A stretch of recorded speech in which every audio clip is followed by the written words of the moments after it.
same sort of thing we saw yesterday, whether they choose to disrupt them. That's going to be the interesting, whether they choose to disrupt the picks or not, or change it up. And already, Oxygen, we see the Grux ban coming out. Okay. Standard, remove one of the prime junglers off the board and force people onto something maybe not as comfortable. Chill Phil is their jungler. I'm trying to remember. There's such a new team. I couldn't remember who the roles there. We haven't only been able to cast these guys twice, but nonetheless, there's still a lot of junglers on the field to be picked up here, and that is a Decker ban out of Team Oxygen. So no carry bans, just staying to what we've seen thus far, and a Morigesh first pick. We've seen Morigesh picked early on in these drafts, but I can't recall a time where we've actually seen her picked up this early on. So that's going to be, I have to, is at this stage, this in the draft, that's going to be an Arsenic Morigesh, which of course is, Morigesh's strengths are at dealing with team fights that don't end very quickly. The longer a team fight goes, the more value you're going to get out of her. So that may be a little telling about what Team Oxygen wants to do in the draft. There's also the option they're trying to pick the Morigesh to try get a fight, like a single pick-off on the carries, if we do see the double carry coming out from Finesse, just get the Hive and then the Curse onto one of the carries, removes them. If there isn't much healing. We saw, I believe yesterday, we saw a Richter. Yep, we did. So, it was Proficiency, or Lucer.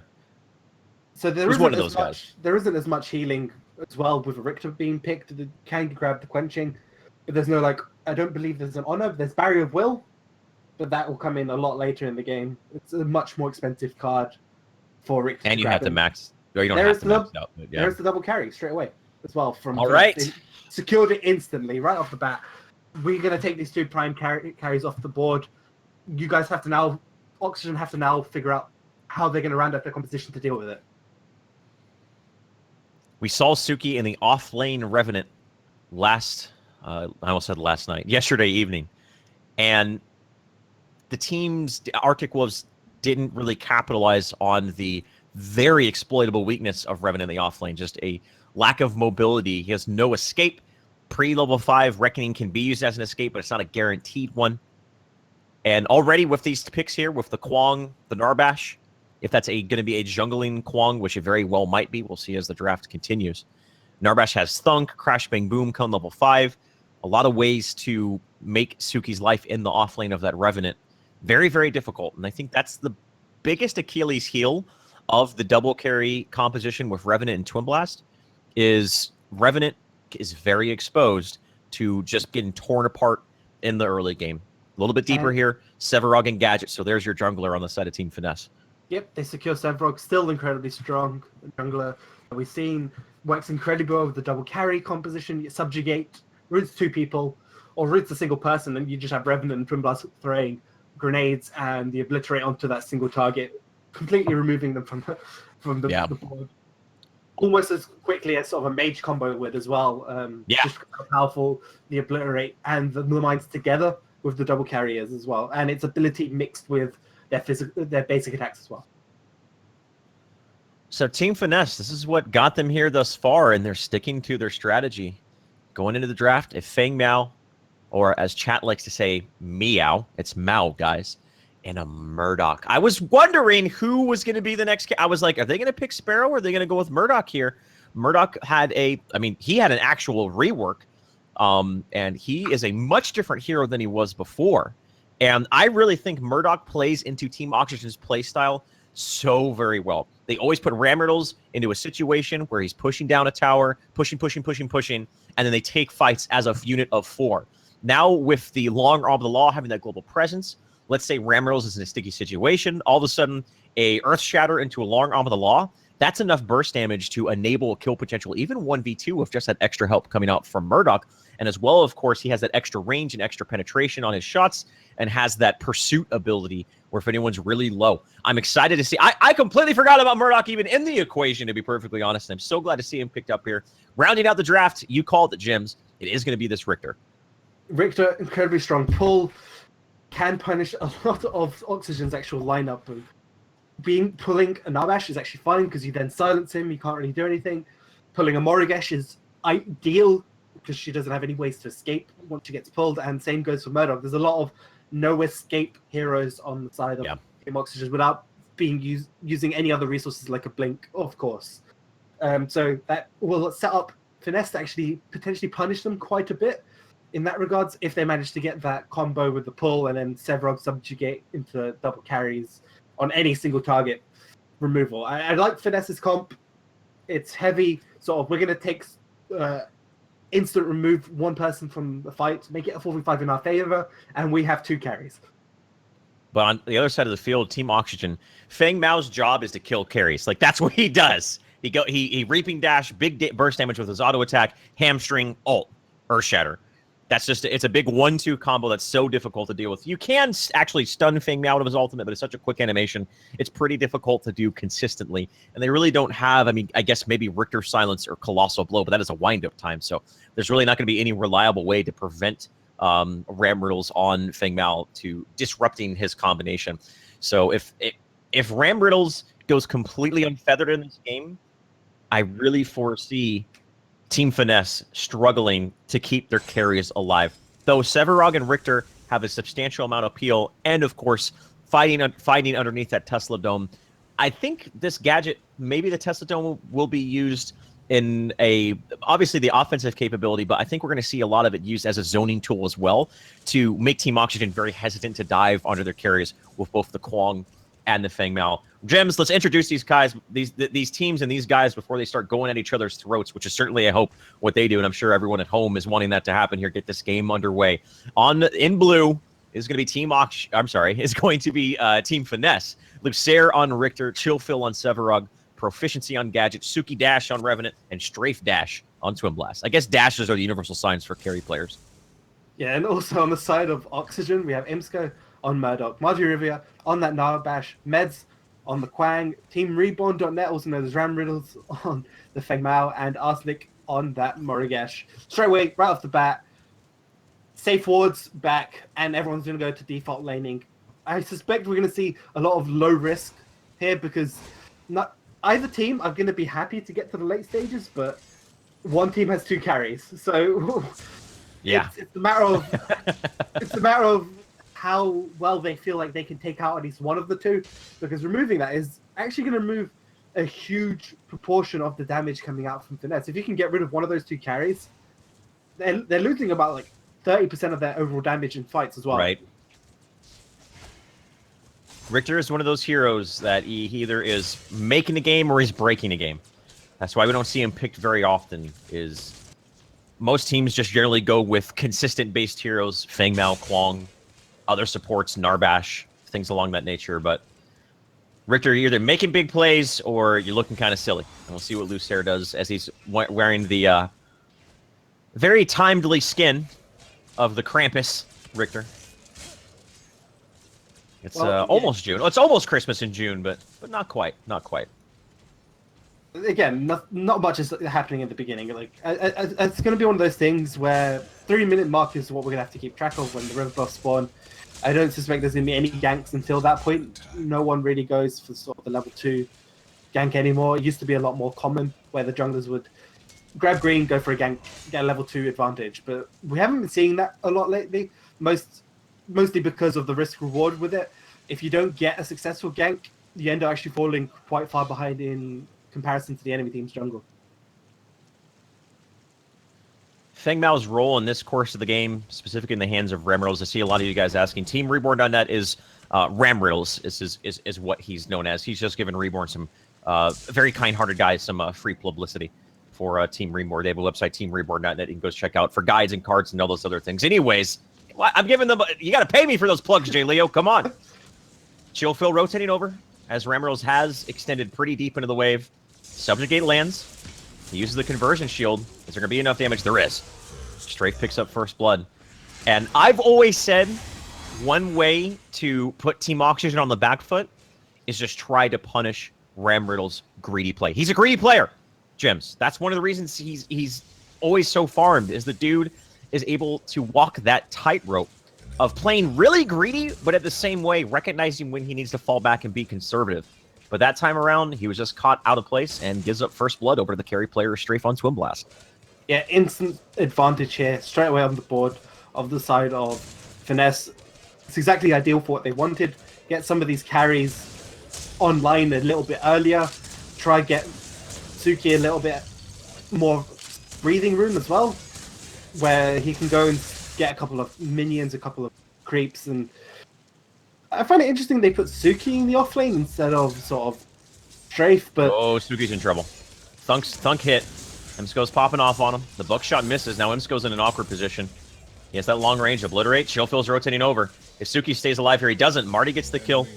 But carry for a carry. It's Marty Rivia. It's the support who gets the kill over on to Suki. And Chillfill is the one who gets the kill over on to NATO. So I guess in the long term, a slightly better trade for Sevarog. But still, neither one of the carries picking each other off. Well, I'd argue it's a much bigger advantage here for the side of Finesse. Your offlaner carry is the one that got killed. That's true. Yeah, you're right. That's so true. Whereas your other carry, Strafe, is sitting there farming. He's still gaining a lead over the one carry of Imsko. And you can see he's already at 9 points. And Suki's not going to be too upset. Chillfield, also in the jungle, is going to be pretty happy getting that kill. So overall, having one of your carries substantially ahead is actually favor here of the side of Finesse. It allows them to take these rotations and give Suki a little sort of breathing room later on. They can take fights because they know Strafe's really far ahead, and then Suki can just go and farm during that time. One card in particular I would love to see Strafe pick up, and this is something when we casted him yesterday, Jims, he did pick up, even in a situation where maybe it wasn't as necessary as Hunter's Guile, just because that's such a consistent way of dealing with the tether coming out of Kwang. Either you use it for the tether to dodge the ult, which you have to be very quick about, or you can use it after the ult to get the snare off of you from the Fury of the Heavens after the initiation. Either way, it's a really good way at handling the long-range, big damage burst initiation coming out on the side there. We'll see if he picks it up. I'm fairly confident he will. Richter Lucer hasn't gotten any hooks onto Ramriddles quite yet, though even if he does land a hook, Feng Miao is just such a well-rounded offlaner. As far as when he's not getting rotated on, per se, he can take so much damage with a conversion shield, and of course can get out of sticky situations using the Reaper dash. I mean, he's just haphazardly going into the jungle here, as we do see an engagement going down. Meds actually caught out Proficiency, as well as Arsenic was there too, and they get a kill on the Gadget inside of the strong side of the jungle. You can tell Team Finesse was a little bit caught off guard as they didn't have defensive ward set up, and now Suki is just in a very off, both Suki and Strafe in a bad situation. Suki still remains alive. They got to finish him off. Reaping dash, a thunk, anything. All the meanwhile, Strafe in the background gets a kill on a support player of Marty. And somehow, Suki gets away. I thought he was dead to rights for sure there. And Morigesh was punished. So, an aggressive play that ultimately looked great for Team Oxygen. They killed Proficiency. And then Suki was just caught out of position. But they focused a little bit too hard on Suki. And that the secondary carry, you're going to chase one carry, or other one's just going to pop off on you and end up picking up some kills. It looked like a weird sort of chase coming out here, where they didn't necessarily need to actually go after Suki in that situation. They could have just left him and turned on to Strafe, because Strafe was also in a horrible position, and they could have focused down a lot of damage onto him, and then potentially got that kill instead. But this way, they did neither of those options. They didn't take out Suki. Yeah. They used all their cooldowns, so they didn't have any way to actually take him down, and then Strafe was just allowed to stand there and get a lot of free auto attacks, which shouldn't really have been possible. Also, looking at the card points and builds, Suki is actually falling slowly behind in terms of farm for Feng Mao on Ramriddles. Ramriddles sitting at 10 points, also Suki 10, but the farming of Ramriddles is actually doing incredibly well. He's actually sitting at 28, ahead of Proficiency in the mid lane as well.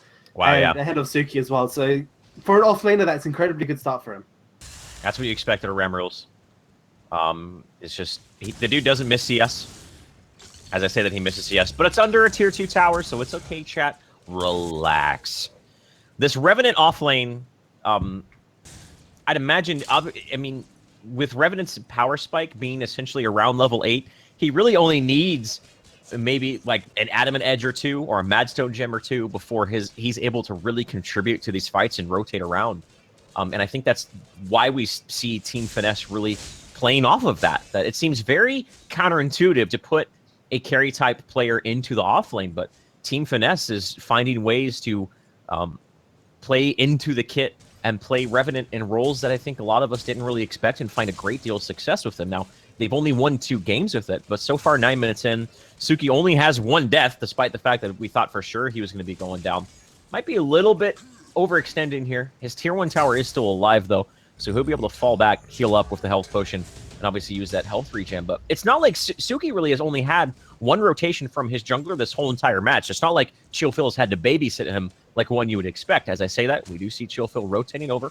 There is no ward. If he lands a Subjugate, this will be big for him. He hits it on Marty. He is level 5. He has Colossal Blow online. He actually, the thunk from Marty delayed the Colossal Blow, but actually Imsco is the one who gets knocked into Suki. Obliterate is actually going to hit the creep. Count your blessings. Imsco does get taken out. And that was just Chillphil. Right as I say, I mean, Suki doesn't need... Not only does he not need babysitting, if anything, it's quite the opposite. He just needs a little bit of help to get kills, and that is a situation. And I feel like in a double carry composition, that is the worst case scenario, is when the off-lane carry is getting kills onto your safe lane carry. Yeah, there's also the fact that Imsco's now taken out yet again. I mean, he's not going to have time to farm. This is, again, increasing the lead of these two carries on the board, so both these carries can actually have a bit more free time. It allows Suki to even grab the gold buff here as well. Guys, if you're playing against a Richter, never walk on a straight line, or that's what happens.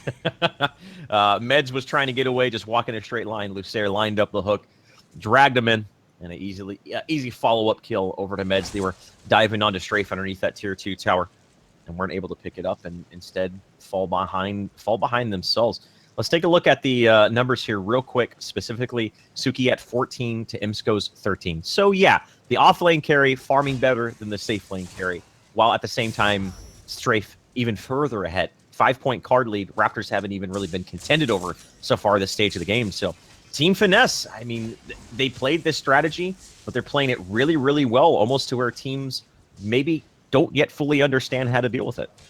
I also really like Bram Riddle's build path. He's gone for the mask. Ethereum Mask. It allows him to grab sort of the cycle between the armor and the basic armor. Yep.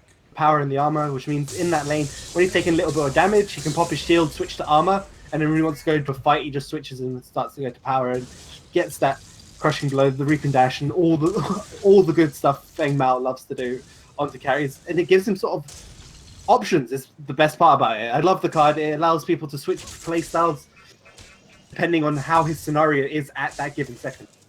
Yep. I believe it's a display bug on Imsco. He's actually at 16 card points, not 13. A little bit of a display bug on the UI there. Still, 4-point card lead for the two safe lane carries, respectively, here. Ramriddle's just doing what Ramriddle's does. Take my tower. I'm going to sit here, and eventually there's going to be a point where there's creating space. We're here at the dozen-minute mark, and the first rotation over the Raptors is going to be done by Team Finesse, dedicating the Tesla Dome, but I think at this stage that's perfectly justified, as they are showing, them being Team Oxygen, showing 3 members on the other side of the field, Suki looming in his tier 2 tower. They're going to be all right with that. 3 very easy Raptors, Jim. 3 easy Raptors. It allows Strafe to increase his lead yet again. So it's now sitting at 21 points. He's got 3 completed items with the bonus upgrades. Going for the standard sort of early game Madstone gem builds on the Twin Blast. You see it incredibly often. Damage and attack speed, prime sort of duo pairings of cards to increase DPS, and you just stack a lot of damage into those, and the extra attack speed that you get passively from the fully upgraded bonus is enough for you to be okay on Twin Blast, because you have things like your grenades that supplement your hits. You also have your right click, which is 3 quick hits in succession, so you don't necessarily need too much attack speed on the board. Mid lane tier 1 tower to fall for Team Finesse here. Just a 3-man concerted push with the help of the siege minions. So any big team fight that goes the way of Team Oxygen, if they want to do so, they can restrict those jump pads for a tier 2 tower push, but maybe a little bit too early on. I'm not going to see that for quite some time. Lucer's hanging out here by the purple buff. I love this. They're waiting for Chillphil to pick it up, knowing that that's the target they wanted on. On Richter is pretty good. There's a beautiful hook, actually pulling him out of the fog wall from the low ground. And they pick up the kill. Suki picks up the bounty and continues to build up a significant economical lead. And I think we're going to start seeing this lane phase break down for Team Finesse. Suki is on his way to filling up his... He's about to finish his 2nd damage item, on his way to the 3rd. Strafe already done essentially with his 3rd Madstone gem here. When he decides to back, he's going to max that out. Tier 1 tower now quickly fallen for Oxygen, as their Tier 1 towers both fallen on both sides. But this is the timing we saw yesterday. It's around that 15-minute mark. around 25, the high 20s card experience on both of the carries. And then they just start roaming across the map, making aggressive invasions, trying to find pickoffs, and pretty much just do that until they find themselves in a win condition. Another point to mention is that we haven't really been speaking about it, but the power of the double carry is sort of overall DPS. But again, another main thing that we haven't been talking about is objective control. If they can get a couple of seconds onto any of these towers, or even just onto, as we saw, the Raptors, or even onto the Prime, they can take stuff way before Oxygen can react. So if they're positioned correctly, if they've got a good control of their vision of the map, give those two carries a few seconds on the tower, it's gone. Give it a few seconds on the Prime, they can take it incredibly quickly before That's true. Anyone in Oxygen can react to it. Especially, yet to be determined, but the card Hemorrhage, which we saw a couple times. Obviously, it can be a little bit of a high-risk, high-reward sort of card because you take 15% increased damage. But as far as enabling pushes even more, Hemorrhage, just that attack speed you get for that duration, 2 of those on 2 carries, the towers are just going to melt. It'd be pretty greedy to do. We'll see what's going to happen here. Looking over here at the mid lane, Arsenic has picked it up, that Tainted Magic. I think at this stage, it's safe to say that Tainted Magic is just the go-to card after you pick up and max out your ward, as it complements Morgesh's kit so very well, that extra DPS over time. The Subjugate onto Arsenic, as well as the Tesla Dome, gets a kill. He thought he was okay, but chill Phil, man, he just has been playing a damn good jungler so far. Sevarog just knows, he has his timings down. He knows when to rotate to find kills, and he continues to get him in the bag and continue to secure kills for his team. Yeah, it's one of those things where you saw Arsenic go for the fight. He thought he could take the 1v1 fight and potentially get a kill. It looked like it could have been the case if Chillflow hadn't been there. Arsenic could have taken it, but incredibly risky play coming out from Arsenic, taking a fight he didn't necessarily need to take. He didn't have knowledge of where Chillflow was. Yeah. Which was the main thing about it. He didn't know where he was on the map, and he ended up getting punished for it. Again, I think he could have won the 1v1, but taking that without the knowledge was a bit of a misplay on his part. Proficiency, picking up I like this. When I very first saw it, I kind of cocked my head back a little bit, but the 6-point tune barrier over on Gadget, I feel like that's just completely due to the fact that there's so much ability damage coming out here from Team Oxygen. Morgesh, Feng Mao is kind of a mix between ability and auto attack. Kwang is mostly ability damage with Fury of the Heavens.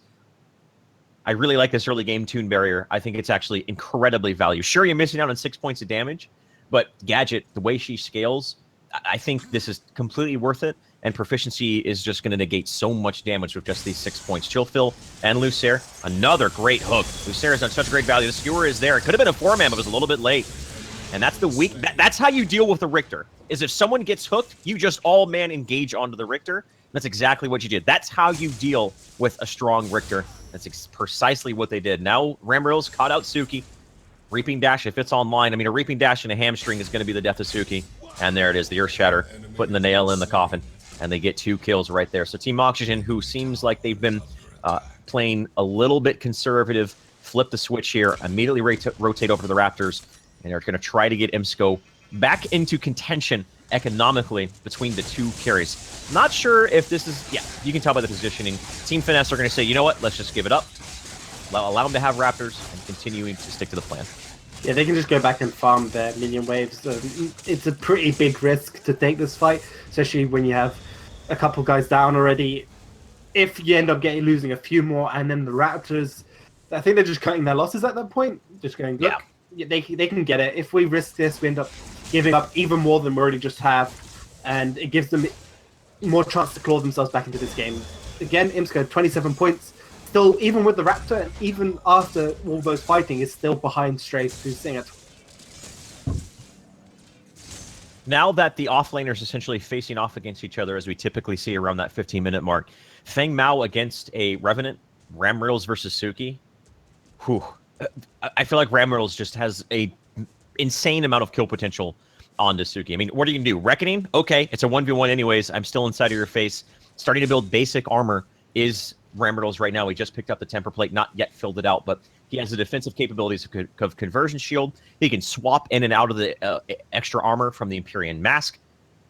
If I'm Suki, I feel like you have to respect Fang Mao right here, or else you can get yourself caught in a very awkward situation. Conversion Shield, a very good tool at dealing with Obliterate. You do see Ramrils is falling back to his tower because he recognized, whether he knew it was happening or just had that spidey sense going on, a big rotation was pending from Team Finesse, but he fell back to his tower and he's going to be okay. Well, you can see that Suki's now all of a sudden become incredibly confident and tried to take a fight when, as you mentioned, he shouldn't be able to take the 1v1. So that's a big giveaway, yeah. See, Ramriddle's going, oh, he's being incredibly confident. He thinks he can fight me. That means he's probably got some backup. And if I go into this, I'm probably going to lose. And he just recognizes that and backs out. No debated this time, chat. We'll wait for it. We'll wait for it. Don't debate quite yet. There's going to be a moment where you guys can spam it. It was close, but Ramriddle's game sense is a little bit too much. As far as the build from Imsco, pretty straightforward. Even though Murdoch's kit changed quite drastically, I still expect to see the same builds out of him. The triple Madstone Gem, the Ward, the Blink Charm, now picking up the Impact Hammer, transitioning over into crit. We haven't seen a single long arm of the law, and I think that's just because these team fights really haven't, there hasn't been really stragglers for him. Yeah. We saw long arm of the law on Suki when Ram took out Suki in the offlane side of the map. A little bit of extra damage came across.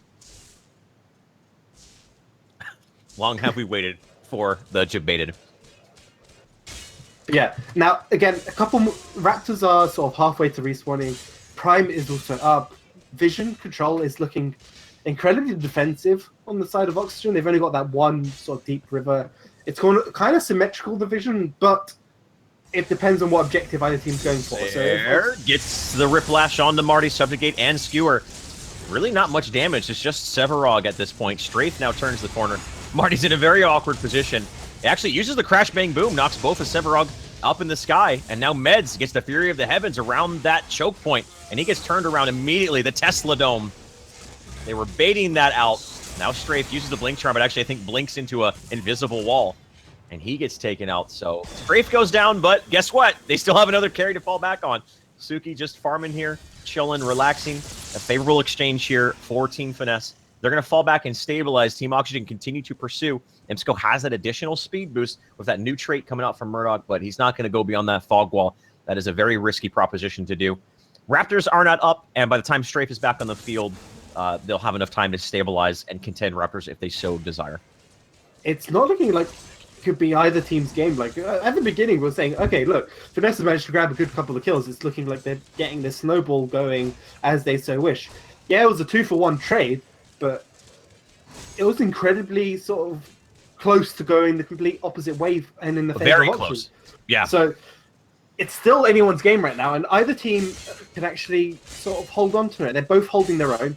They're both taking fights, and we've seen it go back and forth between both teams in terms of 2-for-1 trades or 1-for-1 trades on the map. And if we're looking at points, yes, we can see Strafe is vastly ahead here. Well, he's sitting at 37. He's got that hemorrhage you were harping on about. Yep. Going to be able to do a lot of active power with that and take objectives really quickly. Pop the hemorrhage, grab it, grab Raptors, grab Prime, grab a tower at sort of a decrease. He takes a bit more damage, but depending on when he times it, he should be. Yeah. I mean, it's a 6-point card, but you still, for those 6 points, you still get some lifesteal and some attack speed passively on top of it. And that can be your lifesteal card, essentially, if you want to put some lesser drains or even more, depending on how much lifesteal he wants. At this stage in the game, or rather, let me step back here. As we approach the late game, it's very easy to say, oh, one team has 2 carries, the other team only has 1 carry. That's going to be very, very easy. There's Imsco. There's the long arm, though. That's what we were waiting for. Uses the kill, uses that global presence, gets the snipe over on to Suki on the Revenant there. Ramidal's got taken out for it, but still Imsco picks up a kill onto the carry. That's going to be a nice boost for him. But back to the point I was saying, it's very easy to say that Team Finesse has the late game in the bag because of the double carry, but I feel like this Fang Mao, he's a carry-killing specialist. That's what Fang Mao does. Gets in the back line and can really just disrupt the team fight with it. Raptors are now being taken. The Crash Bang Boom, Shieldful and Lucy are completely isolated. The Curse goes down. It doesn't do much damage. And this looks very good for Team Oxygen. Meds is going to look for a Fury of the Heavens. If he can land that tether onto Strafe, he's going to be taken out as well. Strafe just barely sidesteps it. And Scope blinks forward, A very aggressive blink. He's really going to need this kill. But again, with that natural speed boost coming out from Murdoch, I feel like Murdoch, with that extra speed boost, Emsko's the Punisher. That's what he does. He shows up and he cleans up and he punishes people for taking bad engagements. This hero's built around that sort of play style. Oxygen take a variable favorable engagement over here in the Raptors. Are going to pick them up for themselves. And the double carry timing between Revenant and Twin Blast, it's come soon to be gone. And Murdoch is going to start ramping up significantly as well. So Oxygen's doing a really good job here. They're dealing with the power curve of Team Finesse and actually are taking engagements, Jims. They're using their bruisers incredibly well. Is what we've been seeing, and even if the sort of Ram Riddles does end up dying, he manages to get the crushing blow. He manages to then time that with a long arm of the law. Quick instant burst onto one of the carries means that there's not going to be enough healing to really deal with it. We can already see it's only got quenching. Like that is the extent of the healing from the support coming out. There's no Honor of the Pure coming out on the side here or Finesse, so they don't have that as a card they can use to stack on top of it. Whereas if you look on the side of Oxygen, they have double quenchings, Radiant Mantles, Radiant Masks, and Honor of the Pure as well. Like, so they've got loads of auras, they've got loads of healings as well, and they also had things like, I think they had the Circlet earlier, but not anymore. But Imsco, rally the troops. Look at that card. What year is it, Gems? Well, you have to. It's been a while since we've seen it, but you have to also take into consideration the amount of use they get out of it. Yeah, Emsko, speaking of usage, picks up the kill once again onto Lucera, Richter, and Phil. They have been the roaming duo throughout the course of this game, catching people out, whether it's Riplash into Subjugate or any combination of those two abilities. And now the damage has come online from Emsko. Damage has come online from Morigesh, and they're now able to punish the big tanky frontline very, very easily because of that. With no frontline enabled here for neither of the carries on the side of Team Finesse, for the next 15 to 30 seconds, this is Team Oxygen's map. It looks like they're going to swing over to Orb Prime. They have plenty of vision. There is one single ward that's given this away, but I think ward or not, Team Finesse understands what's happening right here. And Sevarog's not up for another 20 seconds. Orb Prime already down to 3/4 of health. What's the call here from Team Finesse? They're going to try to defend it. Tesla Dome's pretty good at stealing. Arsenic's doing damage. Hive is used. He went in too early. He went in way too early. He's going to use the Tesla Dome, but unfortunately, the Orb Prime is just a little bit too high. They're not going to be able to get the steal, but they're not going for the steal here. Strafe moving forward on Emsko. Pop, pop, pop. Gets him right in the face. And that 3 goes down. The 4v5 essentially underneath the Orb Prime, and they punish him hard there, Gems. Incredibly big punish coming up here on the side of Finesse. They do have the double carry power, so even if they didn't have Sevarog, there's still a lot of burst damage coming out straight from Suki. It's one of those things, you go for the Prime, you take that risk where you're taking damage from Prime. Throughout the entire time, you can see sort of meds taking hits from it. You can see them getting lower and lower, and all they needed was a good time sort of engage. For efficiency, yes, he did fall down, but he stalled long enough. He got that Tesla Dome down. He got the big damage output and the zoning tools down, which allowed them to then come in and sweep back off his death. Yeah, it was almost like, hey guys, don't attack the Orb Prime with Tesla Dome down because the Tesla Dome might steal it. So it's just sort of a very awkward situation. If your shot calling is not on point for Team Oxygen in that situation, which I believe Marty's the main shot caller for them, then you're going to get it's going to be very, very disruptive team fight because you're trying to figure out, do we go Orb Prime? Do we go on the target? What's happening here? Just a very good exploitation, taking what appeared to be an unfavorable engagement and the Orb Prime being the 5th missing member of Team Finesse to punish that here. Looking over at Meds, he's at 37 card points here.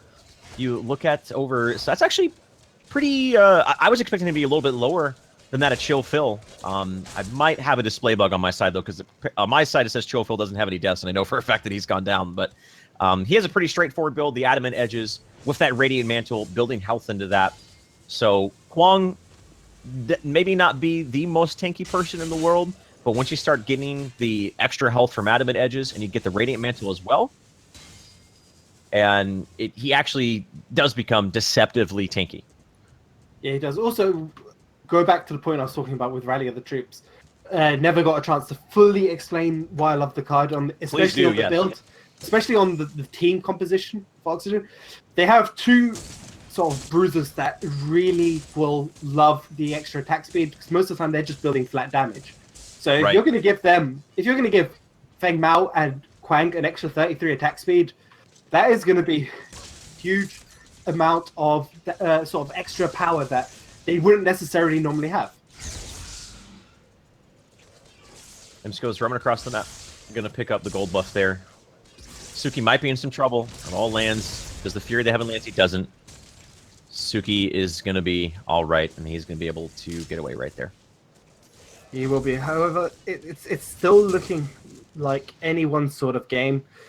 It's Raptors are spawning now, so you can see Luzier is gonna sort of make a quick run. They're gonna grab it incredibly quickly here. So double carries yet again getting more power funneled to them, which is gonna be a huge problem to deal with.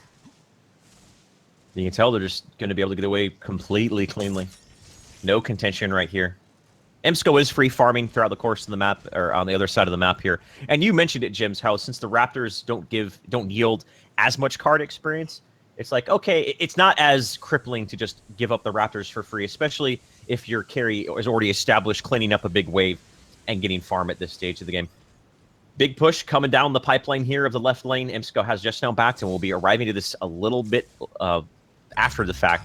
There's no siege minion here, and Team Oxygen has rotated in a timely manner to where they're going to clean up the wave, but all 5 team members of Team Finesse, they're starting to fall back. I think they're starting to think twice here, and I agree with this decision, because right lane was set by Emsko prior to backing, and if that engagement goes out very long, and especially if they come out of that engagement in a not a favorable way, their right lane is very, very threatened, not only for tier 2, but potentially inhibitor. So I think that was just a good call, good heads-up play right there from Team Finesse.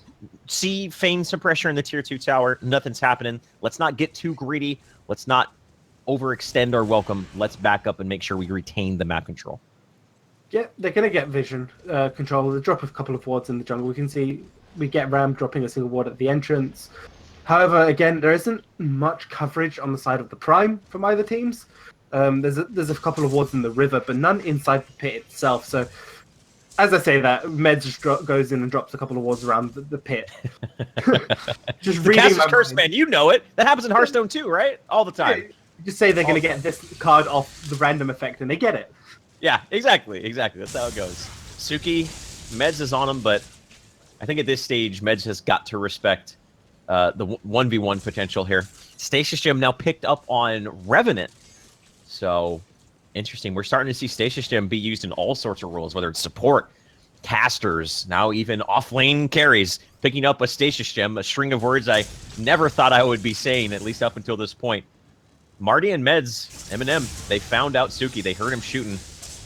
The sword is there, not going to land, and they're going to make the horns of retreat, the drums of retreat, so to say, as Lucera rotates around the corner, links forward, doesn't land the Riplash, continues to pursue, though, and they are going to be able to get away cleanly. Team Oxygen there. They were looking for something. They heard Suki inside of the jungle, but they're going to get away cleanly, but more importantly, Lucera didn't land that Riplash. Oh, Chill Phil, he's dabbling toward. Subnegate doesn't line up. Uses the Colossal Blow, but Ella, meanwhile, he's just zoning at this point. Suki's got up the Stasis Gem. Oh, the skewer on top of the Tesla Dome. They're caught inside of it, and Meds gets taken out. Kwang was not much of a factor in this team fight at all. They're turning over to Emsko. They know where the Punisher is. Strafe was taken out by Arsenic. The curse has been made. Emsko blinks away, and now he's just sitting there in the corner, popping off, trying to use that buckshot the best he can. The hamstring from Ram Reynolds is there, maybe to create some space, but Team Finesse continue to charge forward. Chill Phil blinks forward very, very confidently with very little health, and they get the kill onto Emsko as well. Team Finesse are just playing so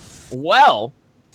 That was a crazy close team fight on both sides, but I think the biggest, the event that caused that fight to go over to Team Finesse was the 2-man skewer underneath that Tesla Dome gems. Meds was just taken out of that fight before he was able to really do anything or isolate one of the carries. Mid lane was already set and pushing, and that's going to be our first inhibitor. 33 minutes into the game, over to Team Finesse. Are they going to be going for the core here? It only is Marty. Hashtag Marty defend the core. You guys thought I was going to go for another hashtag, didn't you? Made you look jebaited. But no, Marty's going to be able to clean up this wave. They are going to fall back, but that is the first big objective going over to Team Finesse here. It's first inhibitor down as well. We've been waiting for it for a lot of the match. Neither team is really sort of fully committed until that point to take a vast number of objectives, and you can already see they're trying to snowball this lead. They've built themselves they're instantly onto this Prime. They're like, we've got the inhib, they have to deal with all these waves going in. We're now also going to grab the Prime, carry on increasing this lead we've now just built off the previous fight. And even though the kills were pretty close before that fight, there's a 6-kill lead now on the side of Finesse, and Strafe's pretty much full build. He's got that hemorrhage, and oh my, the Bounty Stalker. Bounty Stalker's online. This card, I think, has had a legitimate place inside of builds for quite some time. I mean, if you do the math on it, it's essentially equal to just picking up a same amount of crit, but it really yields itself to Twin Blast Kit just because he gets those the triple taps off, and he gets 3 stacks of that within about a second or so. I mean, that combined as well as the attack speed coming out from Hemorrhage, there's a lot of synergy going on with this build. This isn't just a very straightforward stat build, and I love that I get to say that here because Cameron Winston, you know, the lead hero designer, if you guys watch the community corners, they said they want the card system to transition away from stat orientation to more unique sort of, maybe not activatables, but just opening up being a little bit more dynamic with the cards. And even though the card system rehaul isn't completely here, just with the 50 to 60 cards that have been changed in the course of the past 2 months already, builds are starting to not show as much stat focus on carries, and now we're starting to see variations like Bounty Stalker and Hemorrhage, 2 cards that have a lot of synergy together and are able to complement the style of Twin Blast. This tier 2 tower is just going to be torn apart right here, man. This double carry, just how are you going to defend your towers? Even if you might take a favorable fight, your inhibitor is going to be going down. Prime card online. They set up a perimeter. They're starting to umbrella out across behind the inhibitor. So good positioning here from Team Oxygen. And this is going to be very difficult to hold, Jims. It's going to be incredibly difficult. The next wave is just coming up here. Keep a lookout on whether we can see the Judgment of the Heavens land on some of these carries or not. I think it comes down to Judgment of the Heavens from Meds and Riplash coming out from Lucer. One of those 2 abilities, if one of those lands, it could be big. Shieldfill's just tanking it. He's zoning out Meds. They don't want to allow Meds to get a tether. All the meanwhile, Feng Mao goes in. The Stasis Gem used on proficiency, dodges it out. Lucer doesn't even care about it at this point. He's not going to go down, but he's going to be knocked out. Marty Rivera subjugated underneath the electrical field coming out here. Suki gets tethered. There's the Judgment of the Heavens going in. Suki gets the kill. That's what we wanted to see, the 3-man Judgment of the Heavens. Imsco gets taken out, but they are going to hold the inhibitor. They delay what seemed like an inevitable death of this tower, and they're going to keep themselves in this fight. Prime card deactivated, both carries down. They have 3 people alive. Maybe Arsenic going to catch out proficiency here, as this should be a pretty easy kill if Meds comes over. Chillfill blinks in, uses the Colossal Blow. If he's able to get the kill, he does, but Meds should be able to clean this up, but Chillfill has enough mana to get himself away. Meds, not enough mana for Fury of the Heavens. He's going to continue to pursue nonetheless. It's pretty much a 1v1 at this stage. Where's Ramriddles at? He's nowhere to be found. Subjugate used, and that's going to be Chillfill escaping. So, nonetheless, even with that scrappy engagement at the end, that's Team Oxygen coming out ahead against insurmountable odds. Yeah, it was an incredibly strong defense there on the side of Oxygen. The inhibitor didn't fall throughout the entirety of that, so it's going to start regenning, which is going to be perfect for them. At this point, they want that to get as much health back up as possible, especially because they already have mid down. They don't want to have to deal with these 2 waves pushing. One sort of silver lining for them is that it's the 2 inhibitors that do fall are on the side of the Prime Pit, so they can push those out and join a Prime Pit fight incredibly. Right. Should they need to later on. So you can push mid and then rotate to Prime. You can push the far side and rotate into Prime as well. So then, even if it did fall, it's not like it's the furthest away for them to deal with. Yeah. Yeah, Chillfill was trying to isolate and just zone Meds out while the rest of his team pushed forward onto the inhibitor. Weren't able to really focus that down because of pretty much of Ramriddles went in and got that ultimate off. Proficiency, he dodged it with the Stasis Gem, but that wasn't the target he was looking for. He was able to pick up the carries, the damage there at least. And also, Team Oxygen, they have mid pushed out, and looks they should be able to get these Raptors without... Yeah, there's no way Finesse is going to be able to contend that. Also, it's gone to that point in the game where the Raptors are losing their value quite a bit. Yep. It's not like you really think like Finesse are going to be like, okay, we don't particularly care if we get them or not. We're already maxed out. But the problem is they still can contest it and sort of try and slow down Oxygen from catching up on points. That is a possibility, but they've decided to just give it up. will allow Oxygen to claw their way back slightly. Imsco's at 60, but Meds is at 53, Arsenic's at 56. They're getting to that point in the game where they're all maximizing on the amount of power they're going to be doing. So it's going to be not who has the best lead, but who has the better positioning, the better map control, and who can take advantage of sort of a pick, especially at 40 minutes. If you can get a pick off, you can take an inhib, you could potentially just win the game straight off, just one person dying at this point. Yeah, like 90-second death timers, especially on a very pivotal hero on either side of the field here. And this is also a period where we start to see supports pick up luxury items, like Divine Shield on a Narbash, or maybe Lucer starts to pick up a little bit more damage, less tankiness, but a little bit more damage. He already has the Teleblink. He's starting to build up the health as well, but other utility cards granted over to heroes that you generally don't see, because we're going into 40 minutes and we are encroaching on hyper late game situation. 2 fully stacked carries versus a carry killing specialist of Ramriddle's Feng Miao, and of course Imsco. He's not too far off as well, and by I mean not too far off, I mean he is literally there at 60 card points with the Rally the Troops, which is such a beautiful thing. I love that we're seeing all these new wonderful cards we can talk about, that teams are just diversifying the strategical depth into not only their individual play, but now as their decks as well. Chill fills at max soul stacks here on Sevarog. He's the big spooky skeleton with the big hammer. At this stage, I think both of these teams recognize how much they're walking on. Both of these teams are walking on thin ice. If you're Team Finesse, you look at the map, you're like, we're in a pretty good spot, but one misplay from them could just outright be the game. You can see Finesse have been trying to get as much vision as they can in the jungle, but Oxygen have been doing incredibly well to remove it pretty much after it's been placed, getting their own wards down. They're just setting it up around this Prime. Ram might be a little bit late for the rotation here. You can see he's pushing down this far side. It's 40 minutes into the game, and that might be a mistake here. You hear the blink charms. Subjugate did land at Arsenic, but Lucer and Suki were a little bit too far behind. Team Oxygen is going to fall back. They didn't get the pick. Yep. So now Ram has a lot more time to carry on pushing, but he's actually going to choose to recall instead of keeping up the split and try to get back to his team. Was a potential choice there for him. I actually like that decision, because that wave is set. That wave's going to be pushing that left lane inhibitor here any moment. And here comes the engagement. The double colossal blow onto both Meds and Marty. Tesla Dome used, and Marty's just locked into place. Nothing coming out of him. This fight immediately turned into 4v5 with no support on the side of Team Oxygen. What's the call here? You can't forfeit the Orb Prime, but at the same time, you got to make sure you don't just go into a bad engagement. They're going to fall back, and actually Team Finesse aren't immediately going to go against the Orb Prime. I think they recognize that left lane. They have to deal with that. Marty's back on the field in 30 seconds. That's one of the supports being so low level at this stage of the game. He's only level 10, 41 minutes in the game, so he's going to be back in no time. One more pick there for Team Finesse. That's an Orb Prime. That could potentially be an inhibitor or the game. So if I'm Team Oxygen, I'm saying, you know what? We didn't lose that. We lost that engagement, but at least it was just Marty who got taken out. It was a really low priority pick for them. They could still have a majority of them. This is incredibly risky here for them. They still have Narbash down, and they're trying to grab the Prime.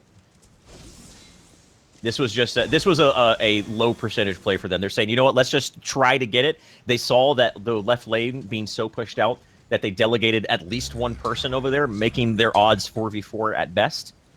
So they went there, but this wasn't a forced thing. They just said, hey, let's just try it out, see what happens. They're just trying to create the space and manipulate and dictate the movement of Team Finesse. And when you're in a situation when you're behind objectively on the inhibitors, that's what you need to do to keep yourself in the game as far as just maintaining the momentum. So all things considered, that was actually very well played. Just the past minute or so was very well played. They set up the map. Ramriddle set left, forcing the hand of Team Finesse to have to back, even though they lost Marty. They forced the hand again of approaching the Orb Prime, but then fell back when they recognized they couldn't take it. And this does look like it's a Prime coming out here right off the bat. They recognize that Ramriddle's is nowhere to be seen. Oh, he's on the map. He's seen there. He's actually using the ultimate to clear out that left wave.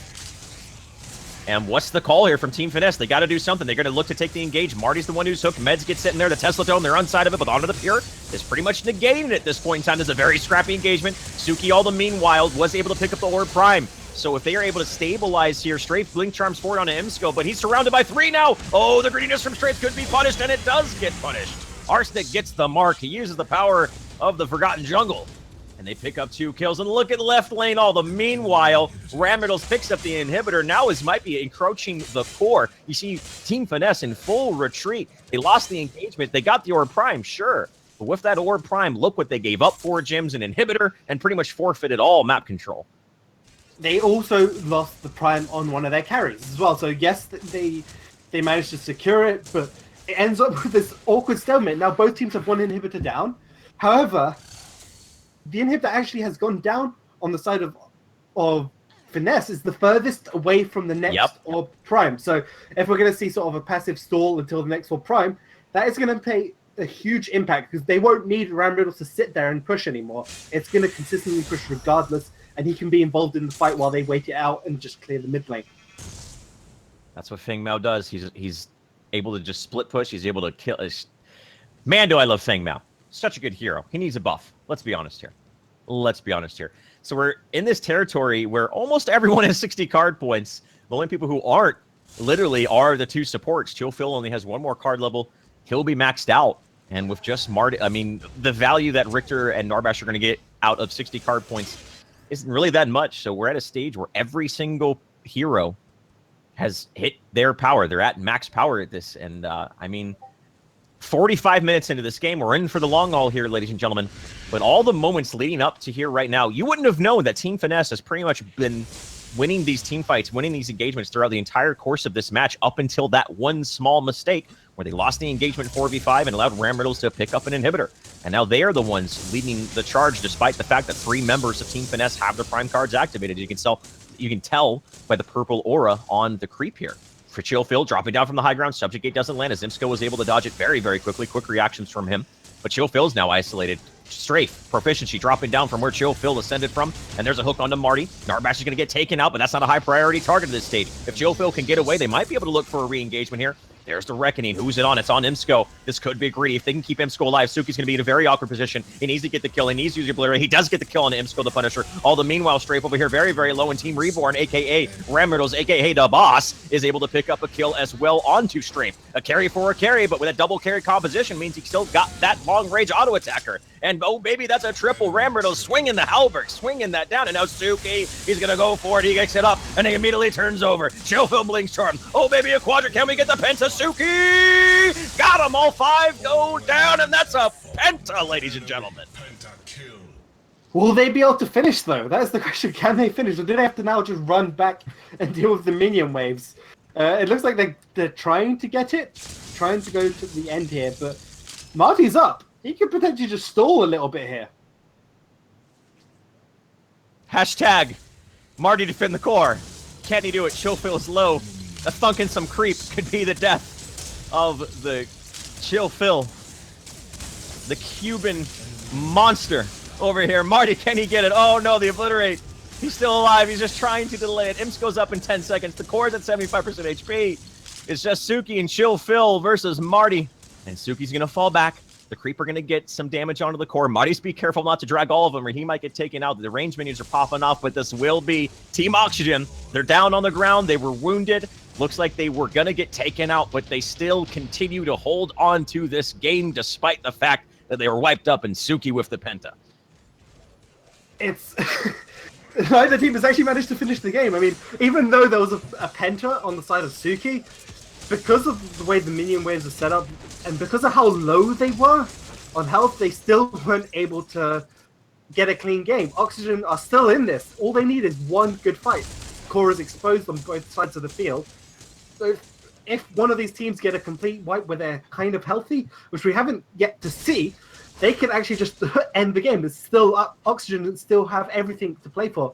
Yes, they have 2 inhibs down, but they could win still. Interesting pickup on Proficiency. I don't know if you noted it or not, Jim, but actually the Tempest Pearl from Proficiency was picked up here. Not sure when that was picked up, but one of the great cards about secondary benefits of Tempest Pearl is it's very flexible in the sense that you can either build into armor or you can build into power. It's not like you're giving up a lot to get that card. You still are able to get power out of that and continue to build into what you want onto Gadget. And we saw before Proficiency actually Some casters are starting to favor a little bit more armor than what we saw before, and I think that's just mostly attributed to the armor values being a little bit increased with the most recent patch. The only inhibitor left, the last bastion of hope available to Team Oxygen fans across the world at this stage, is right here. We're looking at it right now, and this is going to be a very tricky situation. If one misplay from either one of these teams, and this is only game one, ladies and gentlemen, don't forget, this isn't even the finals, this is game one of the semifinals. We have to keep track of that far lane. It's a slow push of super minions, because the super minions versus super minions. That can build up to be incredibly large and can take the core in a matter of seconds. So there is a ticking time clock here as well on the side of Finesse, if Oxygen can hold out for long enough. They have the ability to manipulate these waves as they so desire, Team Oxygen.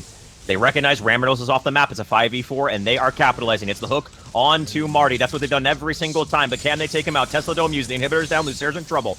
Quenching Scales keeps him alive. Chill Phil effectively zoning out 3 people. Feng Miao. Rammernos goes into the backline. We hear the Stasis Gem used. Chill Phil was literally zoning out 3 members of the team. Long arm of the law used, but not going to be enough damage. Actually, was looking for Lucer or Phil. Does hit someone, but that's not the target they're looking for. The inhibitor's gone down. Team Finesse escapes. No one gets taken out, but with no inhibitors to control the map, that's so much map control that Team Finesse have right here. The Orb Prime is about to spawn. Ladies and gentlemen, Team Oxygen continue to defend. They continue to keep themselves in this game. Prime is about to spawn. Someone has to deal with that far lane. Someone has to now go deal with it. So if Oxygen are actually in the right spot here, they can take Prime before anyone even shows up. This is... I mean, they know. Team Finesse know. Suki has the purple buff, but he has to be... There are no wards to spot this out. We see the rest of the team rotating over. Proficiency knows that they have to defend the minions pushing in. It's essentially going to be a 4v5 engaging in, as we've seen this before. Lucer goes forward. Arsenic. The hook doesn't land. They needed that, but the pop, pop, pop gets Arsenic very low. The Prime cards are activated. Subjugate's there, but no follow-up. They don't want to take this fight. And now Team Oxygen, with no inhibitors alive, with such a restricting amount of map control up against them. They now have their Prime cards activated for 90 seconds. This is the power play they need. This is the win condition they need. Are they going to go left lane and just try to end the game right here, right now? Or are they going to push up mid and try to even the odds to grant themselves more map control to find an engagement later on? And it looks like mid lane is going to be the choice. I think that was beautifully done by Team Oxygen. They recognized the left lane gave them enough opportunity to pick up that Orb Prime because they were able to kill it so very quickly. Yeah, they're going to have to reset up this slow push in this left lane because it is supers versus supers. It runs the same way as a normal minion wave will do. It's invisible, but is standing on a ward. Lucer looks for the hook. Chill Phil, swing and a miss. Lost a blow and cooldown, but that's all the 40-second cooldown. And no Riplash as well. So missed ultimates, missed Riplash. That's okay.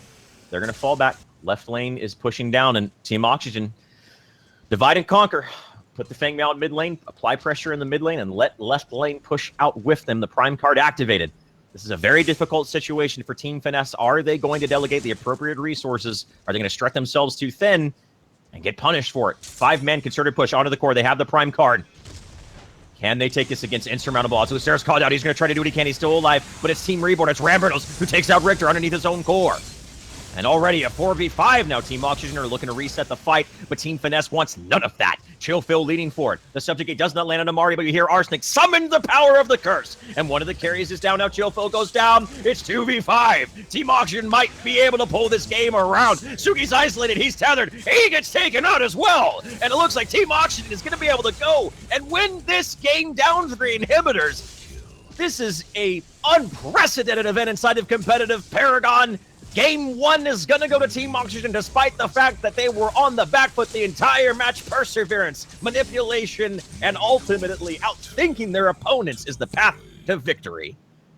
That last sort of couple minute sort of split with the wave, allowing them to grab the Prime, was exactly what Oxygen needed. And because of the fact that Finesse had to send someone to go and deal with that very substantial wave, they managed to take the Prime and then use that advantage of just the power advantage Prime gives you and rush down that lane after setting up and making sure their own lanes aren't going to die anytime soon or their cores are going to be hit anytime soon. They end up pushing down that far side. win a really decisive fight right in front of the core, taking an incredibly strong match. Ladies and gentlemen, I have some good news. There's a game 2. It's pretty good news. What a game right there. Back and forth. Whew. Just beautiful Paragon. Paragon's a beautiful game. I love it. These teams are just getting so much better every single weekend. Team Finesse, a motley crew of very talented players come in here and have Team Oxygen on the brink, Jims. Had them on the brink for like 20 minutes. But Team Oxygen, that experience and that wisdom of how to deal with fighting from a deficit, fighting without map control, fighting at an economical disadvantage. They knew how to turn that game around, and they executed immaculately there in the last 10 minutes. Let's go to game number 2. Ladies and gentlemen, !Match Arena. Support these teams. These guys are just putting their heart and soul into this. I want to make sure that there's something to offer for them. Thank you so much. I'm Shane. That's Jims. We're the Paragon Competitive League. Game number 2. Stay tuned.